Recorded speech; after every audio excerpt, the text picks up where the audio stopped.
Hi friends, welcome to our channel. ఈ సంక్రాంతికి మా ఇంట్లో ఏ పిండి వంటలు చేసాము, ఎలా సెలబ్రేట్ చేసుకున్నామో మా అపార్ట్మెంట్లో ఈ వీడియోలో చూపించాలనుకుంటున్నానండి. ముందుగా భోగి రోజు మేము అందరం కలిసి అపార్ట్మెంట్ గేట్ ముందట ముగ్గులు వేసుకున్నామండి. చూస్తున్నారు కదా, అపార్ట్మెంట్ దగ్గర మేము హ్యాపీ భోగి అని రాసి దానికి సింబాలిక్గా పాట్తో డిజైన్ వేసుకున్నాము. చాలా బాగా వచ్చింది.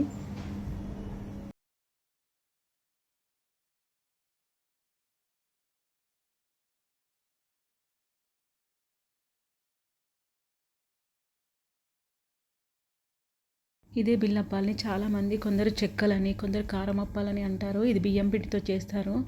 ఆల్మోస్ట్ అందరికీ తెలుసు కదండి. మనం బియ్యం పిండి, వాటర్, పప్పులు, తర్వాత నువ్వులు కలిపి బ్యాటర్ని చాలా గట్టిగా చేసుకొని ప్రెస్సింగ్లో పెట్టి మనం ఒత్తుకుంటాం కదా. ఇక్కడ నేను కూడా ఇలానే చేస్తున్నానండి. దీంట్లో కరివేపాకు కూడా వేసుకున్నాను, కారపొడి కూడా పెట్టుకున్నాను.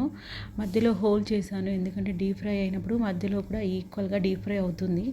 అప్పుడే అవి కరకరలాడుతూ వస్తాయి. ఇవి కొన్ని చిన్న చిన్న టిప్స్ మనం ఫాలో అవుతే మనం పిండి వంటలు చేసేటప్పుడు అవి చాలా బాగా కుదురుతాయి మనకి. ఇవి చేసుకున్నాక మనము వేరే వాళ్ళు డీప్ ఫ్రై చేసే వాళ్ళు ఉంటే అప్పుడే డైరెక్ట్గా స్టవ్ మీద వేసేయచ్చు. బట్ మా ఇంట్లో నేను ఒక్కదాన్నే కాబట్టి నేను క్లాత్ మీద వేసుకున్నాను. ఎందుకంటే అది డ్రై అవ్వకుండా ఉంటుందని చెప్పి. న్యూస్ పేపర్ పైన వేసామనుకోండి, ఆ లెటర్స్ కింద మనకు ప్రింట్ అంతా అప్పాలకి అతుక్కుపోతుంది. అందుకని నేను క్లాత్ యూజ్ చేస్తాను, కాటన్ క్లాత్ అయితే ఈజీగా తీయచ్చు.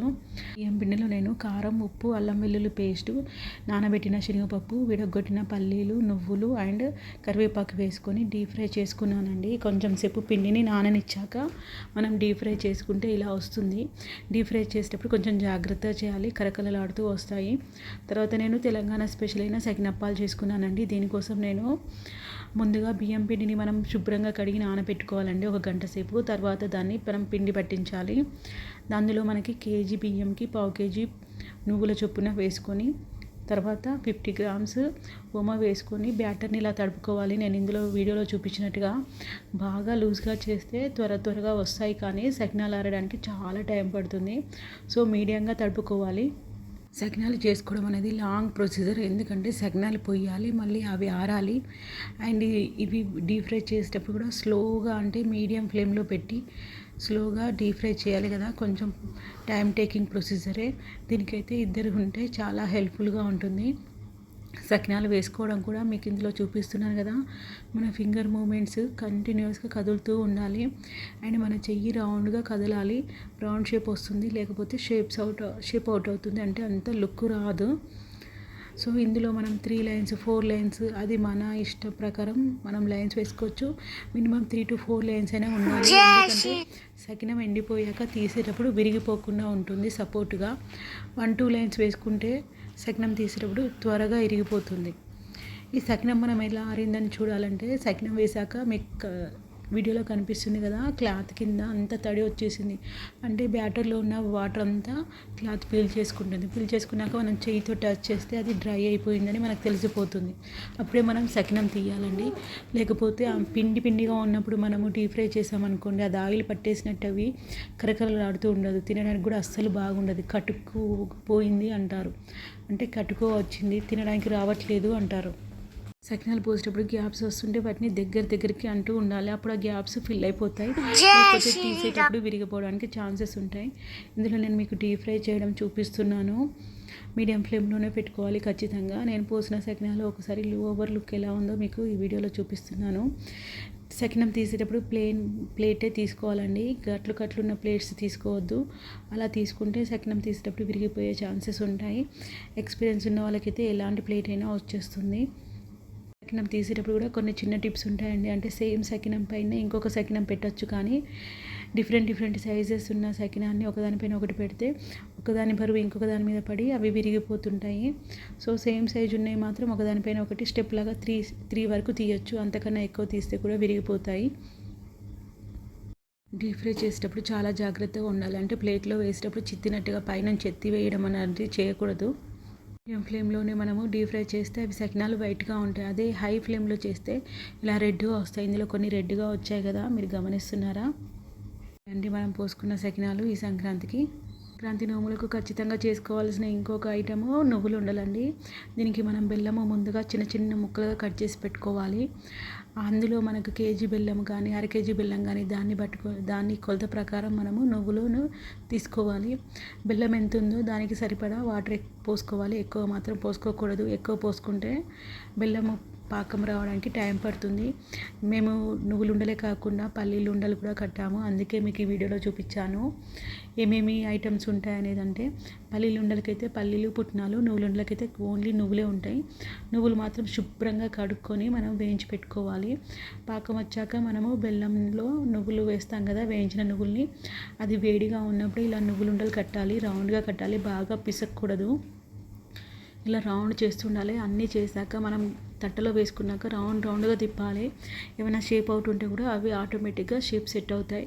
నువ్వులు ఉండలు కట్టేటప్పుడు చేతికి మాత్రం ఆయిల్ ఖచ్చితంగా రాసుకోవాలి. బెల్లము నువ్వులు మన చేతికి అంటుకోకుండా ఉంటుంది. ఆ టైంలో మాత్రం చాలా ఫాస్ట్గా కట్టుకోవాలి. కొంచెం లేట్ చేసినా కానీ గట్టి పడిపోయి తర్వాత నువ్వులు ఉండలు కట్టడానికి మనకి ఇబ్బంది అయిపోతుంది. చూస్తున్నారు కదా, ఈ సంక్రాంతికి మేము చేసుకున్న నువ్వులుండలు కానీ పల్లీలుండలు కానీ చేసేటప్పుడు చిన్న టిప్ ఏంటంటే బెల్లం పాకం మనం చేస్తుంటాం కదా, బెల్లం పాకంలో ఒక స్పూన్ ఆయిల్ వేసుకున్నాం అనుకోండి, మనం ముద్దలు కట్టాక రౌండ్గా అయ్యాక అవి చూడడానికి చాలా షైనింగ్గా ఉంటుంది అండ్ స్మూత్గా కనిపిస్తుంది. చాలా లుక్ బాగుంటుంది. ఇంకా మేము భోగి రోజు అయ్యేసరికి ఆ రోజు మా అపార్ట్మెంట్కి ఎదురుగా భోగి మంటలు వేసుకున్నాము. పిల్లలైతే దాని చుట్టూ రౌండ్గా తిరుగుతూ ఉన్నారు. అపార్ట్మెంట్లో అందరూ ఫెస్టివల్కి ఆల్మోస్ట్ చాలామంది వెళ్ళారు. ఉన్న వాళ్ళమందరము భోగి మంటలు వేసుకొని భోగి సెలబ్రేట్ చేసుకున్నాము. ముగ్గు వేసామని చెప్పాం కదండి, ఆ టైంలోనే మేము ఇక్కడ భోగి మంటలు వేసుకున్నాము. మేము పెద్దవాళ్ళం కూడా భోగి మంటల చుట్టూ సరదాగా తిరుగుతూ చిన్న స్టెప్స్ వేసుకుంటూ ఎంజాయ్ చేసాము.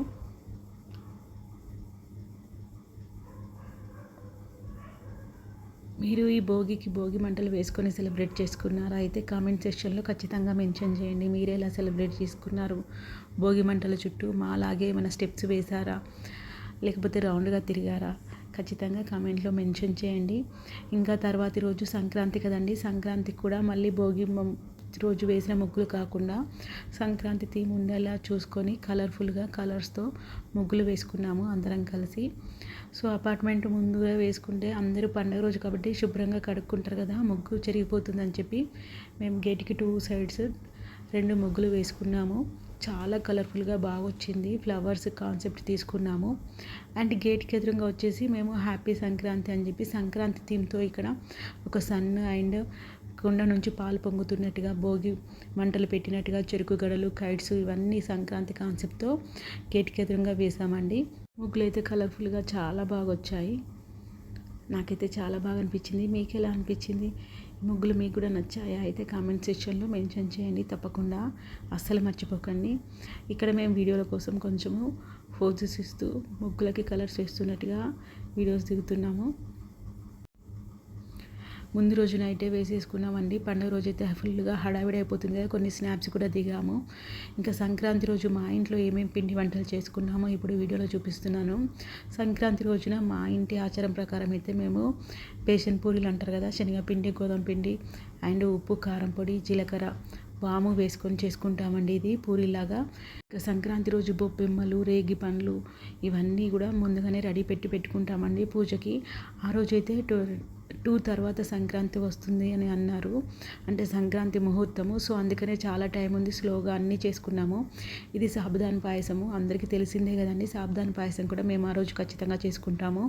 అదే కాకుండా చిక్కుడుకాయ కర్రీ, గొజ్జు పులుసు కూడా చేసుకుంటాము. ఇంకా చెరుకు గడలు అయితే బొమ్మకి బోడపండ్లు పోయాలి కదా, అందుకోసం తీసుకున్నాము. జామకాయలు అయితే మేము సంక్రాంతి నోముకుంటాము, అందుకనే తీసుకున్నాము. కడప పైన అయితే ఖచ్చితంగా పండు, బొబ్బెమ్మ, పువ్వు, చెరుకు కూడా పెడతామండి. ఇంటికి ఎదురుగా రథం ముగ్గు వేసుకున్నాను, అందులో కూడా మేము బొబ్బెమ్మ పెట్టుకుంటాము. ఇక్కడ వచ్చేసి నేను సంక్రాంతి నోములు ఏమేమి నోముకున్నాను, గౌరమ్మ ఇలా చేశాను, వత్తి ఎలా చేశాను అనేది వీడియోలో చూపిస్తాను. పసుపు కుంకుమ ఖచ్చితంగా నోముకుంటాము. సంక్రాంతి రోజున మేము మట్టి కుండలో పాలు పొంగిస్తామండి. దీని చుట్టూరా మేము నవధాన్యాలతో బొబ్బెమ్మలు పెడతాం కదా, దాని చుట్టూ దారం పోగు వేసి పసుపు రాసి దారానికి కుంకుమ పెట్టి ఆవు పిడకలతోనే మనము మంట వేస్తాము. ఇక్కడ ఆ మంట పైన మనము మట్టి కుండ ఉంటుంది కదా చిన్నది, దానికి సున్నము రాసి గంధము కుంకుమ బొట్లు పెట్టి దానికి కంకణం కట్టి అందులో ఆవు పాలు పోస్తాము. పచ్చి పాలేనండి, వేపిన పాలు కాదు, అంటే కాచిన పాలు కాదు. దాని చుట్టూ ఉన్న నవధాన్యాలు ఉంటాయి కదండి, అవి గోవుకు కానీ పెట్టచ్చు, లేకపోతే బ్రాహ్మణునికి కానీ ఇవ్వచ్చు. మనం పాలు పొంగించే కార్యక్రమం ఉంటుంది కదా, ఇది ఇంట్లో మగవాళ్ళే చేస్తారు. ఇంట్లో పాలు ఎటు సైడు పొంగుతున్నాయి మనం ఖచ్చితంగా చాలామంది చూసుకుంటారు. అంటే మన ఇంట్లో కూడా సంతోషాలు ఆనందాలు అలా పొంగి పొర్లాడాలని చెప్పి ఇలా పాలు పొంగిస్తారు. ఈస్ట్ వైపు పొంగితే ఒక రకమైన సంకేతము, వెస్ట్ వైపు పొంగితే ఒకటి, సౌత్ పొంగిందా నార్త్ పొంగిందా అనేది చూసుకుంటారు చాలామంది. మాకైతే ఇక్కడ పాలు ఈస్ట్ సైడ్ పొంగాయి, మాది వెస్ట్ డోర్ కదా. మాకైతే చాలా హ్యాపీ అనిపించింది. ఇంట్లోకి వచ్చాక ఫస్ట్ సంక్రాంతి ఇక్కడ సెలబ్రేట్ చేసుకుంటున్నాము. ఇక్కడ సంక్రాంతి రోజు మనం పాలు పొంగిస్తాం కదా, పాలు పొంగించేటప్పుడు జెంట్స్ పాలు పొంగిస్తారని చెప్పాను కదా, అప్పుడు మనము ఆడవాళ్ళము ఇంట్లో నోములు అప్పుడే నోముకోవాలండి. వీళ్ళు పాలు పొంగించడము, అక్కడ వాళ్ళు నోములు నోముకోవడము ఒకటేసారి జరుగుతుంది. చూస్తున్నారు కదా మా ఇంట్లో పాలు ఎలా పొంగుతున్నాయని. ఆవు పిడికలు మనకి మండకపోతే ఒక చిన్న టిప్ అండి, మనము ఇంట్లో హారతి కర్పూరం ఉంటుంది కదా, అది పెట్టి కూడా యూజ్ చేసుకోవచ్చు. మాకైతే అలానే చేసాము. ఇక్కడ పాలు పొంగుతున్నప్పుడు మా పాప చప్పుడు చేస్తుంది, అంటే వాయిద్యాలు వాయిస్తారు కదా, అది లేదు కాబట్టి మా పాప ప్లేటు స్పూన్తో సౌండ్ చేస్తుంది. పాలన్నీ పొంగాయి, చాలా సంతోషం అనిపించింది. ఇప్పుడు నేను ఇంట్లో నోములు ఎలా నోముకుంటున్నాను అనేది వీడియోలో చూపిస్తున్నానండి. ఈసారి నేను మా ఇంట్లో ఎలా నోముకుంటామంటే, ముందుగా ఖచ్చితంగా పసుపు కుంకుమ అనేది ముత్తైదుకు సింబాలిక్ కాబట్టి పసుపు కుంకుమ నోముకుంటారు. నువ్వులుండలు చేసుకుంటాం కదా, నువ్వులుండలు, జామకాయలు, రేగి పండ్లు, చిలకలు నోముకుంటాము. ఇక్కడైతే మాకు చిలకలు దొరకలేదు, అందుకే నేను ఆరెంజ్ మిఠాయిలు నోముకున్నాను. ఇంకా నేను తెచ్చుకున్న నోములన్నీ నోముకున్నాను. ఆ నోమే విధానం కూడా చూపిస్తానండి. మనకి కొంగు ఉంటుంది కదా, కొంగుకి 13 కొంగు కొనలు ఉంటాయి కదండి, వాటికి పసుపు కుంకుమ 13 ప్లేసెస్లో పెట్టుకొని కొంగులో పసుపు కుంకుమ అక్షింతలు తర్వాత పువ్వు వేసుకొని ఇలా పైకి కిందికి ఒక్కొక్క నోముకి అలా 13 సార్లు అనుకుంటూ ఉండాలి. నోముకుంటున్నానని చెప్పుకొని సంకల్పం చేసుకొని నోముతూ ఉండాలి. చూస్తున్నారు కదా ఎలా నోముతున్నాను అనేది. ఇక్కడ నేను చిలకలు నోముతున్నాను. ఒక్కొక్క నోముకి మనం ఖచ్చితంగా ఒక్కొక్క గౌరమ్మ సపరేట్గా చేసుకోవాలి పసుపుతో. ఆ గౌరమ్మకి గంధము బొట్టు పువ్వు పెట్టి అలంకరించుకోవాలి. ఆ గౌరమ్మని పెట్టేటప్పుడు దాని కింద 2 ఆకులు తమలపాకులు కానీ ఏదైనా పువ్వు ఆకులు కానీ ఉండేలా చూసుకోవాలి. ఇలా నోముకోవాలి. కొత్త చీర ఉంటే కట్టుకోవచ్చు, లేదంటే ఏదైనా ఉతికిన చీర కట్టుకోవచ్చు. పట్టు చీర అయితే ఇంకా శ్రేష్టము. దేవునికి ఎదురుగా పెట్టుకొని నోముకోవాలి. కూర్చునేటప్పుడు ఉత్తర తూర్ప లేకపోతే నార్త్ సైడ్ చూసుకొని కూర్చోవాలి. ఇలా నేను ఆ రోజు మా ఇంట్లో నోములు నోముకున్నానండి. నోముకున్న రోజు మనం తినకముందు కనీసం ఒక ముత్తైదుకైనా ఇవ్వాలి అని అంటారు. మనకి వీలైతే అందరికీ ఇవ్వచ్చు, లేకపోతే ఒక్కరికైనా ఇస్తే బాగుంటుంది. అది ఆచారం ప్రకారం అలా ఇస్తారు. నేను కూడా మా అపార్ట్మెంట్లో తినకముందే ఇచ్చాను. ఖచ్చితంగా నోమవలసిన నోములు మాత్రం పసుపు కుంకుమ, నువ్వులుండ మాత్రం రాశిలాగా మేము పోసుకుంటాము. కొందరైతే 13 అది కూడా లెక్క పెట్టుకొని పోసుకుంటారు. జామకాయలు, రేగి పండ్లు, జీడి పండ్లు ఇవి మాత్రం ఖచ్చితంగా నోముకోవాలి. ఇంకా మిగతా ఐటమ్స్ అనేది మన శక్తి మేరకు మనం నోముకోవచ్చు. నోముకున్నాక ఈ నోములన్నీ పంచుతాం కదండి. గౌరమ్మలు ఉంటాయి కదా, గౌరమ్మలు మనము నెక్స్ట్ డే మంచి టైంలో అంటే తినకముందు స్నానం చేసి తినకముందు ఖచ్చితంగా మనము గౌరమ్మలు ముఖానికి పూసుకుంటాము. ఇంతటితో నోముల పూజ అయిపోయినట్టు. అంటే ఎలా నోమాము, ఆ పద్ధతి ఎలా ఉంటుంది అనేది మీకు క్లియర్గా చెప్పాను కదా. ఇంకా మీకు ఏమైనా డౌట్స్ ఉంటే ఖచ్చితంగా నాకు కామెంట్లో మెన్షన్ చేయండి, నేను మీకు క్లియర్ చేస్తాను. నోములు అయిపోయాక ఇంట్లో పిల్లలు ఉంటే మనం పిల్లలకి బోడపండ్లు పోస్తాము. మరి పిల్లలు పెద్దవాళ్ళు అయితే మేము ఖచ్చితంగా బొమ్మకి బోడపండ్లు పోస్తామండి. ఇక్కడైతే చెక్క బొమ్మకి బోడపండ్లు పోయడం శ్రేష్టము. కాకపోతే మా ఇంట్లో లేదు కాబట్టి మా పాప ఆడుకునే ప్లాస్టిక్ బొమ్మకి బోడపండ్లు పోసాము. బోడపండ్లలో ఏమేమి పెడతామో అది అందరికీ తెలిసిన విషయమే, కాకపోతే నేను మళ్ళీ ఒకసారి చెప్తాను. పూల రేకులు, రేగి పండ్లు, తర్వాత మేము బియ్యం పిండితో చేసిన యాపకాయలు, కాయిన్స్, తర్వాత ఇందులో చిన్నగా కట్ చేసి పెట్టుకున్న చెరుకు గడలు ఇవన్నీ కలిపి బొమ్మకి బొట్టు పెట్టి నమస్కరించి 3 సార్లు కానీ 5 సార్లు కానీ పోస్తామండి. ఇంట్లో ఏజ్ వైజ్గా అంటే పెద్ద నుంచి చిన్న వరకు అలా ఎవరు పెద్దవాళ్ళు ఉంటే వాళ్ళు ఫస్ట్ పోస్తారు. యాక్చువల్గా అయితే మగవాళ్ళు ఫస్ట్ పోస్తారు.